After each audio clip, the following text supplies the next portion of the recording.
time for what is making headlines in the local dailies. But before I jump into that, I just want to introduce my panelist here, Mr. Odoyo Owidi. Very good morning to you, sir. It's been a minute. Thank you, my brother. It's long since I was here, but I'm good. Welcome back. It's a pleasure to have you. I was on a working tour of Nyanza, but I'm here today. So it's not only the president who goes on working tours. You also go on working tours. I also go. Actually, I work in the Lake region. That's my jurisdiction. The same thing that I do there, I wouldn't be doing back here. Fair enough. How are the people of Nyanza doing? They are good. Good and happy. Glad to hear. Yes. Well, thank you very much for, of course, making time to be with us. I want us to look at what is making headlines in the local dailies. And I don't know if we can begin with the People Daily. Of course, the big story this particular morning across all the dailies is the issue of President William Ruto meeting with former President Uhuru Kenyatta in Ishaweri yesterday. But we'll look at all that in our big conversation this particular morning. But there's a story there on, Kenya losing the hosting rights for CHAN. And they say why Kenya lost the rights to host CHAN. And it is for the second time that we are losing these particular hosting rights, and it's a story on page 39, and they say it's now the third time, actually it's now the third time the country has won a bid to host Continental Showpiece and lost rights because of unpreparedness. Now, I know you might not be a sports person, Mr. Odoyo, but as a Kenyan, it is a bit concerning because when we get to host such events, it is an opportunity for many businessmen and women out there to, make a killing out of it. It is also an opportunity to market our country more because these are continental tournaments or showpieces that will bring in more people into the country. But it seems there's always an issue about unpreparedness. Yeah, I think the biggest problem in Kenya is sometimes sports is being managed by people who really don't understand it. Sometimes the political wing also puts too much pressure on the sports manager. For example, to be able to host these tournaments, you must have an international standard quality stadium. For example, in the last 5 years, 3 stadia were built in Kisumu. None of them meets the standards to hold CHAN. Why wouldn't somebody have thought that we build one stadium and that is the standard that can hold international tournament? The same time, we had about 3 stadia built in Nairobi within a radius of slightly over 4 kilometers. The one at Jamhuri, the one at the Uhuru Gardens, and the one at the military barracks in Langata. All of them were built at the same time. Somebody did not think that we need to either build one big one that is international standards or renovate the existing ones to international capacity. But most important is to do them outside the city of Nairobi. That is when they also qualify. So now you see, Homa Bay, there's a small stadium. Kakamega, there's a small one. Siaya, there's a small one. And elsewhere around the country. All those, even if you put them all together, they cannot make what the international community of football wants as international standard stadium. If a big one was built, say, in Kisumu, it would do. I remember it was my submission in the Blue Economy Conference in 2018 in Bomet that LREB comes together and ensures that the infrastructure that they built around the lake region is international standard. So if Kakamega chooses to do the stadium, Kisumu can do a hospital that would serve the whole region, a referral of hospitals that would serve the whole region, and then the other one does stadium, the other one does another infrastructure. That is what would do. But when they split small, tiny things, Kenya will remain a tiny country. And concerning as well is the cost of these stadiums, because why would we construct stadiums at whopping amount of money? We use a lot of money to construct stadiums that cannot even meet standards. FIFA accredited standards, because it's not the first time. For example, Kenya's been playing African Cup of Nations qualifiers, but because we do not have stadiums that meet the standards accredited by FIFA, then we are forced to play even home games in other countries, and it's a big shame. So, from where you sit, do we need to drain the swamp in that particular docket, or what needs to be done to ensure that, you know, we can be able to avert such embarrassing situations?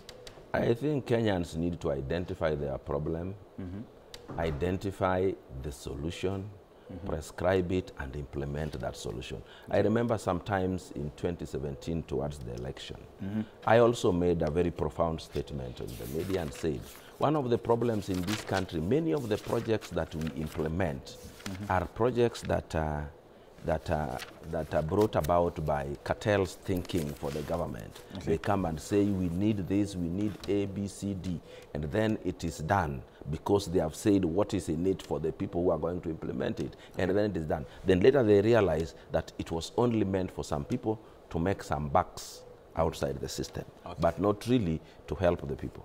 Fair enough. Now, also joining us is Dr. Mark Matuga. Very good morning to you, sir. Good morning. It's a pleasure to have you again. Pleasure to be here, Ian. Thank you very much for making time. Thank you. I'm sorry I'm a little late. No problem. Yeah. Now, we were just talking with Mr. Doyle about the issue of Kenya, yet again, losing the rights to host the CHAN tournament. It is the third time that we've won a bid, but we've lost it because of unpreparedness. We even don't have stadiums that meet the required standards to host these particular games. Yet we use a lot of money to construct these stadiums, to renovate. Remember, millions of money were used to renovate Nyayo Stadium not so long ago, but still that stadium does not meet the required standards. So who is to blame in all this? Because it is an embarrassing situation for the country. 3 times. Who are you blaming? Of course, the Ministry of Sports is one of the. I still want to know who the media is blaming. I mean, then I would be able to. The blame most likely will always fall, on the government, but through the Ministry of Sports. Yeah. Well, I mean, I think that's clear. It's clear that when we fail, it is the implementer. Because it's not you building the stadia, it's not me building the stadia. It's the people that have been put in place and given the responsibility and the mandate and the resources to actually be able to bring these facilities to standard. I mean, I want to join any and all Kenyans in saying that it's a big shame. I think that since we built Kasarani, which also in some cases is still struggling, we have not built any stadium to a standard that can be used internationally. And so I want to join Mwalimu here. We call him Mwalimu, Mwalimu Doyo Wedi. You might not be aware. Once a teacher, always a teacher. True. A good friend of mine. That we Kenyans are to blame. You know, when we talk about corruption, I'm in the private sector. When we talk about corruption, we always point to the government. But we fail to point to ourselves, especially those of us in the private sector. We in the private sector are in many ways to blame in the context of facilitating, enabling corruption. Because we're the one who actually inflate these invoices. We are the one who inflate these bills. We are the ones who actually do the shoddy work. We are the ones who actually still ask to be paid after having done the shoddy work. So Kenyans are to blame all round. And much as we are blaming the government, and the government is also made by Kenyans. It's made up of Kenyans. So it is even us, those of us in the private sector, who actually facilitate this corruption, because an officer in government doesn't generate invoices to pay themselves. They pay me, myself, in the private sector, and I'm the one who organizes how funds can be can reach them again. So it is a collective responsibility, and in my view, a collective blame that we need to actually put on ourselves. There was an attempt by the previous regime. I don't know to what extent we could have sustained it. There was an attempt to actually engage the military to do a lot more of the work that we want done. And I want to suspect that even the stadium at Rescos is being built by, under the military supervision. I don't know whether that will actually be able get to a standard where it's appreciated by FIFA as meeting those basic standards. And so do we then have to actually outsource everything to our military, who are supposed to be doing some other work, just so that we can actually get work done? Okay. I blame Kenyans all round. Okay, fair enough. We do hope that that stadium will meet the standards, because it is one of the stadiums that will be used in when we'll be hosting the African Cup of Nations alongside with Uganda and Tanzania. But you've talked about corruption. Let's talk about matters corruption briefly. Starting with you, Mr. Odoyo, or Mwalimu Odoyo, like he has said. I don't know whether you're privy to that, but yesterday was the International Anti-Corruption Day. And one of the keynote speakers in the event organized by ESCC at Strathmore University was European Union Ambassador to Kenya, that is Madam Henriette Giga. And she said, if Kenya can be able to stem out corruption and ensure that we do away with corruption, if the government can walk the talk, then we don't need donors, we don't need IMF, we don't need international borrowing. And that is a very, very, for lack of a better term, crucial statement from such a special envoy. It shows that corruption is one of our biggest problems in the country, and if we can be able to sort that out, then we can be able to sort out a huge chunk of our problems. I do agree with you, but sending the blame entirely to the government is not the right way to do things, because we have had corruption since independence. And since independence, we have changed the governments 5 times. So is it really the government?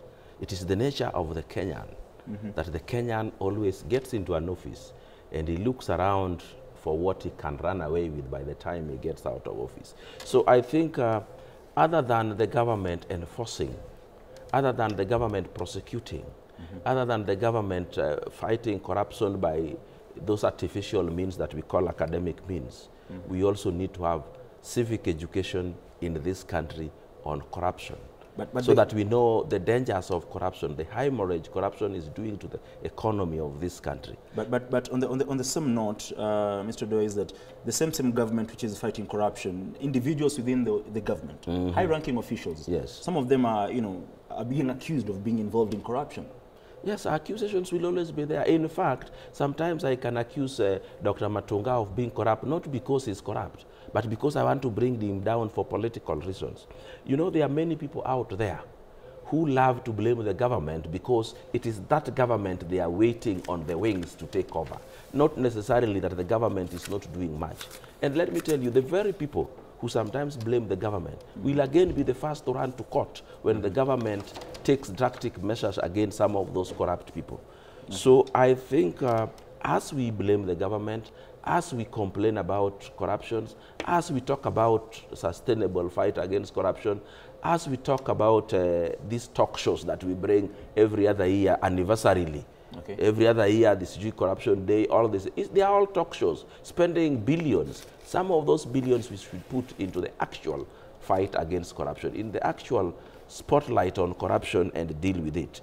But also I don't agree with certain laws that we bring into this country, like saying, you know, Matunga wears very nice coats, so we want to do cat lifestyle audit. There are very many corrupt people here who will wear one coat the whole year, who will go and buy land in very remote areas and come and look like a pauper in the office, and you pass them. And the worst is, because Matunga holds a public office in government, you want to do lifestyle audit of where he gets his money. But you are forgetting that grinder of padlocks, who is making billions, has no job and has no known business. We need to look at everybody. Fair enough. Now, if I got you right, you said most of these allegations against senior government officials are just, most of them are just aimed at tarnishing their names. I said some of them. Some of them. But yes, you do believe that some of them are genuine? It is me who said that when people get into office, the first thing they look around is what they can run away with at the end of their sojourn in the office. Fair enough. Dr. Yesterday Africa released a report, and the government has been accused of budgeted corruption in that particular report, especially the Kenya Kwanza administration. That report has cited, huge amount of money, being lost through budgeted corruption. There's been a conversation surrounding budgeted corruption here in the country. Do you first of all believe there is budgeted corruption? And if so, how do we fight that? Ian, there is budgeted corruption in Kenya. And not only Kenya, around the world. And yes, we are talking of fighting corruption. Let's not cheat ourselves. We can make significant efforts to reduce corruption, but you can't eliminate it. That is why, you know, even in God's kingdom, there are laws that we are reminded of and about nearly every week. How do we fight this? I think we have all the tools. We have all the laws. It is just basically bad manners, and we need to go back to the roots, whereby the whole nation, the entire conscience of a nation is cultured and re-engineered differently. That is what will help us. Because when we still believe that you have to drive a nice car, you have to, I mean, look at countries with low corruption index. Not no corruption, but there's low corruption index, especially the Scandinavians. You find the Prime Minister riding a bicycle to work, and a host of things being done differently.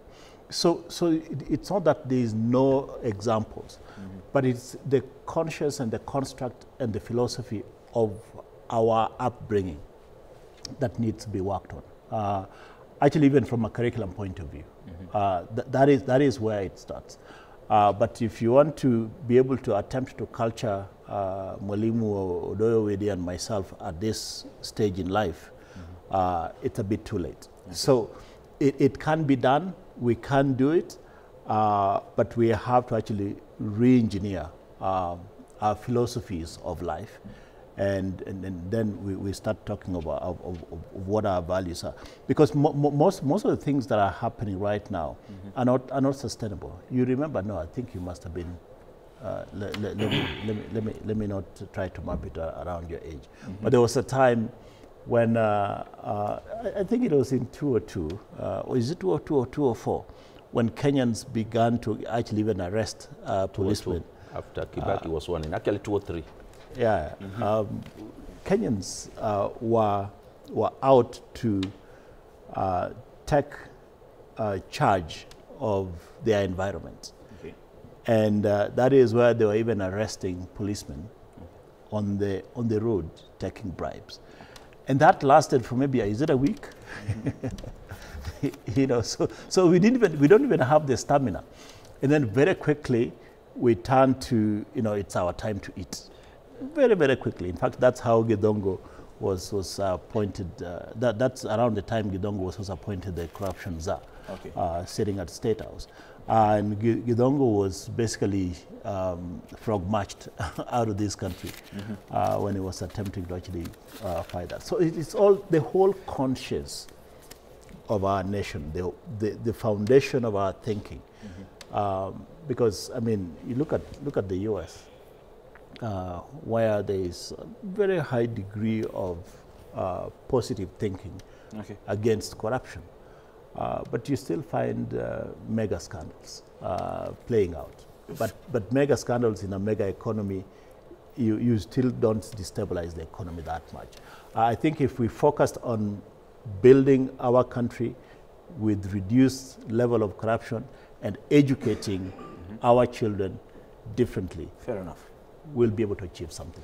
Fair enough. Let me say something about what Dr. Matunga has just said. You know, Dr. Matunga brought the history of the 2003 revolution against corruption. And that is the time when we coined corruption fighting back. Actually, it is now these people who are fighting corruption by arresting corrupt people that were now being taken to court for infringing on the rights of others. And actually, one of the persons who we thought was going to be the best tool in fighting corruption, Dr. Gidongo, was himself frog-marched out of office. So corrupt cartels are very powerful. Okay. Thank you very much. Because of time, I just want us to shift gears quickly to matters IEBC reconstitution. And there's some sort of a blame game. You know, leaders are blaming each other. Wiper leader Kalonzo Musyoka is blaming the government. Kindiki, the deputy president, is blaming those who've gone to court. And of course, there's the appointment of Koki Muli. The whole saga surrounding the reconstitution of the IEBC, Mr. Odoyo Widi, do you read malice in it? Because just as Isaac Lenola said, it is dangerous for a country to, you know, be without an electoral body almost 2.5 years before the general elections. The Kriegler report says at least 3 years before the elections, we must have the IEBC in place. Lenola relatively talked to the truth, but he was slightly less than honest with where the problem is. I don't know why people do not want to face the problem. The problem in all this is one Kalonzo Musyoka. When Azimio was supposed to present their candidates, the candidate was supposed to be elected. Azimio proposed, one of the Azimio parties proposed Augustus Muli, and Kalonzo, as usual, can never propose anybody other than Koki Muli. So these two Mulis went for an election. Kalonzo's Koki Muli got 7 votes. Augustus Muli got 14 votes. What does Kalonzo do? 16, actually. 16, according to what he said. I had, my record was different, but nevertheless, he won largely round times 3 times. What does this guy do? They ran to the tribunal, they ran to court, and loses. And then now goes to court, to High Court. The High Court, in their ruling, mistakenly thinks that this party that nominated Augustus Muli is not a parliamentary party. In this, the political entity here that was supposed to nominate was Azimio. And Azimio has membership. And the membership of Azimio are not individuals like Kalonzo, like Raila, like such people. The members of Azimio are themselves political parties in Azimio. So one political party in Azimio nominated Koki Muli, and the other one nominated Augustus Muli. And Augustus Muli beat the other person, and it was signed, and even Koki Muli succumbed to defeat. But Kalonzo, with his Koki Muli, Kalonzo, since 2013, wake him up in the night and ask him, Kalonzo, we need you to nominate a candidate to this, Koki Muli. Kalonzo, we need a candidate to, it is Koki Muli, Koki Muli. So whatever Koki Muli gave Kalonzo, it must be returned so that Kalonzo and Koki Muli can let Kenya move on with IEBC. The problem with this is Kalonzo imposing Koki Muli on Azimio. Fair enough. Dr. briefly, even as before you take a break, what do you read from all these blame games? I want to pick it from Lenola. He's somebody I have a lot of respect for. Actually, you know, in the Supreme Court, is one of the brains that we look forward to. He's also a champion for IT, which is also my domain. So I naturally align with him. There is a problem that he might not have extended his conversation to. He didn't extend his conversation to the judiciary. He pointed at the government, largely. He didn't point at Kenyans, who are actually now actively litigants. I mean, anything now, I would even be accused of the color of shirt I'm wearing and appearing in public. That even would go to court. So Kenyans have basically developed a huge appetite for litigation. Anything and everything is actually litigated. And then the problem comes to the judiciary as well, because, you know, we're always told when you're pointing a finger, one finger to the other side, the rest of the fingers are pointing at you. And so that is why I would invite Lenaola to a conversation of actually also looking at the judiciary. Remember, during the impeachment of Rigiji, that was done in a record, was it 2 weeks? Yeah. And the courts were able to actually adjudicate close to about 21 or 24 matters presented to them. Are you telling me that it would take about a year for the courts, or take 6 months for the courts to actually be able to adjudicate and dispense with issue of IBC and be able to actually throw it back to the appointing authorities and get this going. Okay. You know, the courts also stand accused. Fair enough. Of course, the reconstitution of the IEBC is very, very crucial. There are constituencies that continue to stay without representatives in the National Assembly. Various wards don't have MCAs, and that includes Banisa, which has been without a member of parliament for close to 2 years. But before we take a break, Daktari, I saw you love sports. And you support Manchester United, which is a team that I also support, and they're struggling. Over the weekend, Nick Mwendo was voted out, and of course, we have seen Hussein Mohamed take the leadership at FKF. Do you think that is a step in the right direction and will make things better in the world of sports? Always new team, new breath of fresh air brings new thoughts. Remember, okay.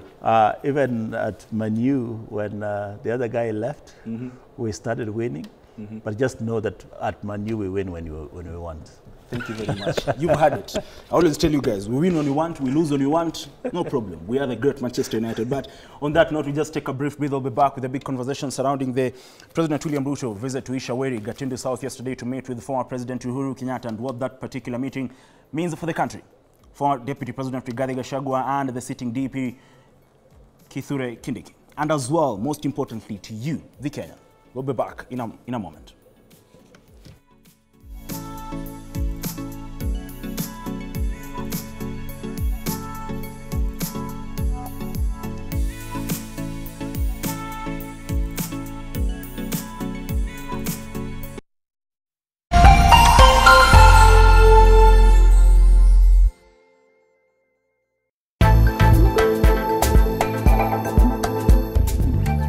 We interrupt this program to